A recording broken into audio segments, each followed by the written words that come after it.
Through every town, through every land, together united, hand in hand. History, future, tales unfold. Biafra News, proud and bold. Biafra News Network, strong and clear.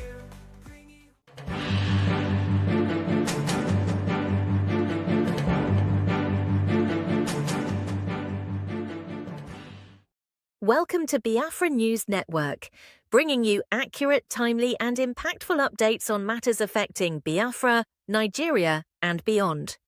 Today's bulletin focuses on major developments, including SIMON EKPA's case in Finland, deadly attacks in Enugu State, and international responses from Ambazonia and Yoruba Nation advocates. Let's break it all down.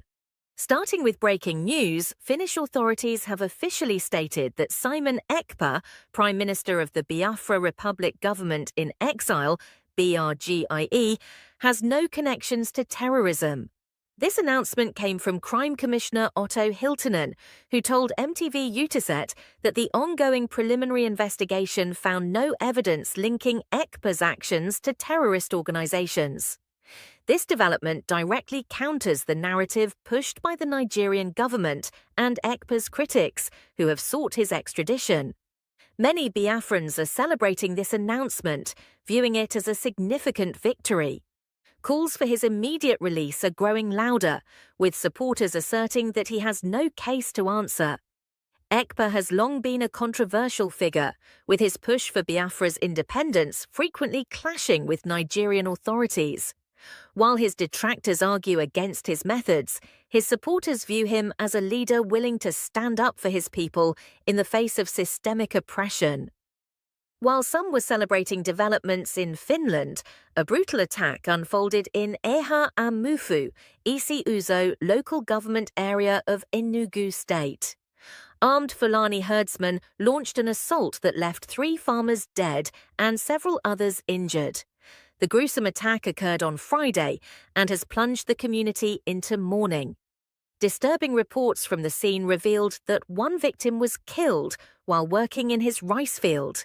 Witnesses described how the attackers left behind chaos and destruction, destroying farmland and harvesting hopes.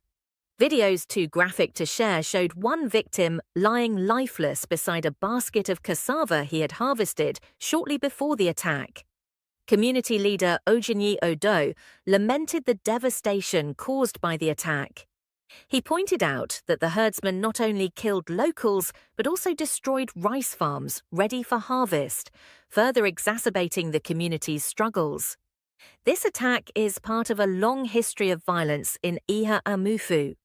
Between 2017 and 2022, over 20 settlements were destroyed, and at least 123 locals lost their lives to similar assaults. Despite the persistent violence, the Nigerian government has failed to take decisive action. The situation worsened when wounded victims of the recent attack were denied medical care at Enugu State University Teaching Hospital due to an ongoing workers' strike. Odo questioned why soldiers stationed in the community were withdrawn just before the attacks resumed. This withdrawal, many believe, reflects the Nigerian army's alleged complicity in such incidents. The BRGIE, led by SIMON EKPA, has long accused the Nigerian government of providing cover for such attacks, describing them as an orchestrated attempt at ethnic cleansing. Biafrans argue that these recurring tragedies justify their call for independence and self-defense.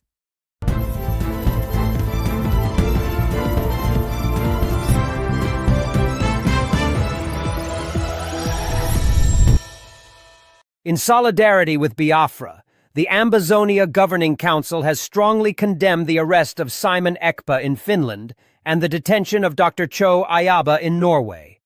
In a press statement, the council criticized Finland and Norway for targeting freedom fighters instead of holding oppressive regimes accountable for their atrocities. The statement highlighted the systemic violence, displacement, and exploitation faced by Biafrans and Ambazonians under Nigerian and Cameroonian governments. Entire villages have been destroyed, millions displaced, and thousands killed, yet international bodies have remained largely silent. The Council urged the international community, including the European Union, United Nations, and International Criminal Court, to take swift action against Nigeria and Cameroon. They emphasized the need for global accountability to prevent further suffering, stating that freedom fighters are not criminals but voices for the oppressed. The statement also called on Finland and Norway to release Simon Ekpa and Dr. Ayaba, stressing the importance of supporting liberation movements over authoritarian regimes. Adding their voice to the growing support for Simon Ekpa, the Yoruba Nation Christian Association Yornka addressed a letter to Finland's president and local authorities. The letter sought to counter the narrative being propagated by the Nigerian government, which has accused Ekpa of criminal activities. Yornka's letter described Simon Ekpa as a defender of justice and a champion for oppressed communities. It accused the Nigerian government of failing its citizens and being complicit in acts of terror. The association also cited examples of violence across Nigeria, including the massacre at a Catholic church in Owo, Ondo State, where terrorists killed hundreds of worshippers.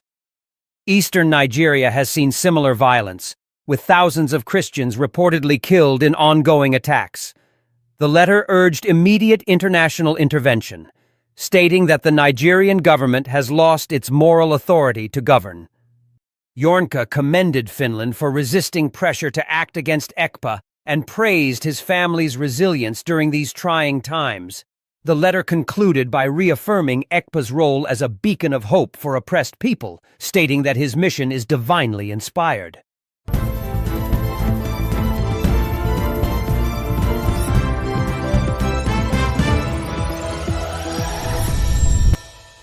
The sit-at-home protest in southeastern Nigeria, organized by the indigenous people of Biafra, IPOB, and now overseen by the Biafra Republic Government in Exile, BRGIE, remains a steadfast act of civil disobedience, demanding the release of IPOB leader Nnamdi Kanu.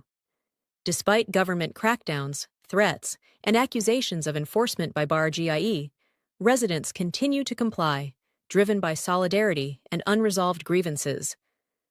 Footage from the latest protest shows businesses, schools, and transport services shutting down, with streets deserted. This is the first sit-at-home observed after the arrest of Mazi Simon Ekpa in Finland, and it has seen complete adherence, surprising Ekpa's critics. Today is 25th of November 2024. Everything is cool and calm. Sit at home in this hour of the world is 250%, as I say, and everywhere cool and calm. Every man and woman of this land has gone and sit at home to represent our freedom that we're looking for diligently. And you can see everywhere shut down their evolution. No one forced them to cordial, they not forced them to be. But you can see everything is working as planned. We are going home. Today is 25th, 4 days to go to the convention of declaration of our restoration of sovereign state of Biafra. So we are going home. We are going very far. In Kennedy, our name is blowing everywhere. Our leader, Simon Ekpa, is doing great. Madam is coming out very soon. He's doing great. I'm telling you to be candid. Everything is working. During the 25th day, Monday sit at home. Today, 25th of November 2024. This is the popular Ogbete market. All shop is under lock and key. The popular Ogbete market. 25th November 2024. This is 8:30. Let's pass through inside and see.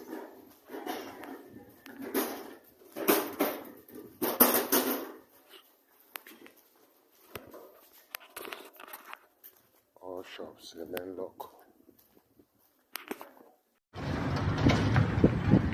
It's 25th day of November 2024. You can see the side, Mazna Casita tomb in the south of the water is 250%.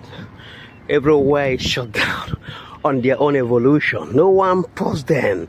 No one forced them. They are doing it because they love freedom. Freedom is the key. We're so more marginalized in this country, and so everything is going as planned, and everything is going well. I want to tell Biafra, keep on the fire burning. We are going home. Nothing will stop it. Do you understand? Yeah, nothing will stop it. Nothing will stop it. Even the invitations by Finland government for Simon Ekpa, it's a good thing because we are winning. It's a good thing in the sense that it's just to let the world know that we are legal, and there are and it's already out. They don't invite him for questioning, not arrest. That's propaganda carrying everywhere. We are going home. Declaration is very close. Convention will start in 4 days from now. So get prepared. Umuchineke. While authorities emphasize efforts to restore normal activities, the ongoing compliance highlights lingering frustrations and defiance against perceived oppression and marginalization. The combined voices of Biafran supporters, Ambazonians, and Yoruba Nation advocates highlight the increasing urgency for international attention. The violence in Nigeria and Cameroon continues to claim innocent lives, while governments fail to act decisively to protect their people. Supporters of Simon Ekpa argue that his leadership represents a much-needed break from the oppression and systemic failures of the Nigerian government. They see his release as critical to advancing the cause of justice and self-determination. However, these calls for justice are met with challenges. Oppressive regimes often use misinformation to delegitimize freedom fighters, portraying them as threats rather than voices for the voiceless. Advocates argue that international bodies must see beyond these narratives and prioritize the protection of human rights. As the struggle for Biafran independence continues, the stakes remain high. The latest developments underscore the resilience of Biafrans and their allies, who refuse to be silenced despite systemic oppression. International pressure is building, but the question remains: will global institutions step up to hold Nigeria and Cameroon accountable, or will they continue to side with oppressive regimes? The coming weeks will be pivotal in determining the course of this fight. For now, the voices of the oppressed remain strong and their resolve unshaken. Thank you for watching Biafra News Network. We remain committed to delivering factual and impactful news that matters to our audience. Please remember to like, share, and subscribe to our channel. Together, we can amplify the voices of the oppressed and bring their stories to the forefront. See you in the next bulletin.